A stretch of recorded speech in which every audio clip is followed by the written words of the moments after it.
Today, the Chancellor of the Exchequer, Jeremy Hunt, delivered His Majesty's Government's autumn statement. Inflation is lower and the economy is growing.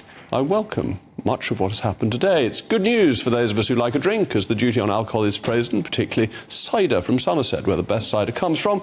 And tax cuts are always welcome to Conservatives. Even the Socialists don't mind occasionally. However, it's not enough, really, because what we need is a smaller state. We are being taxed too much, and we need lower taxes, but we can't do that without less government spending. I discussed this last night about where there are savings to be made, and we need to be putting that into practice. One of the biggest headlines from today is about tax cuts announced by the government. But are they all that they seem? Because in spite of the talk of tax cuts, tax as a percentage of GDP is going up. Now, this is because of fiscal drag. Fiscal drag is because of inflation. So that if you've got 10% inflation and the threshold for the higher rate is £50,000, it needs to go to £55,000 for you to remain in real terms the same as you were the year before.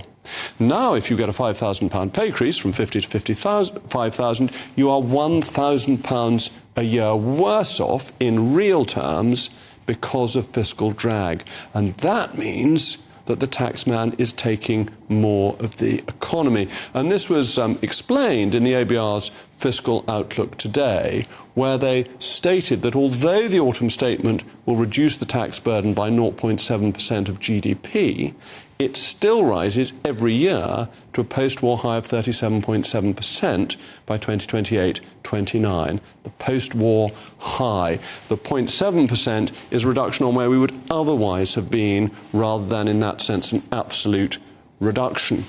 But these measures today and the future forecasts, which we've heard politicians talk about, are based on OBR forecasts. But the OBR is always wrong. It has one of the worst track records of any forecaster. It gets its figures wrong again and again. And this time, the reason there's £27 billion extra is because it underestimated the strength of the public finances. And this is a real problem, because the undemocratic, non-elected quango, the Office for Budget Responsibility, through its underestimations, 3% underestimation of GDP from its March forecast, is taking control of how the economy is run.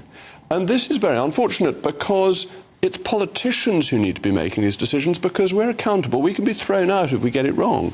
The OBR can't. And politicians have basically handed too much power to quangos, when what we need is judgment. That's what former chancellors had. They would look at the forecast and then they would make a judgment on what they saw as to whether it was right or wrong. And the COVID inquiry is showing this, isn't it? That when you listen to the scientists and the modelers, they say things may happen, but they don't know for certain. And the people who are held accountable by voters are quite rightly politicians. As so often, it's Margaret Thatcher who got it right when she said, "Advisers advise and ministers decide. Ministers must not be usurped by quangos."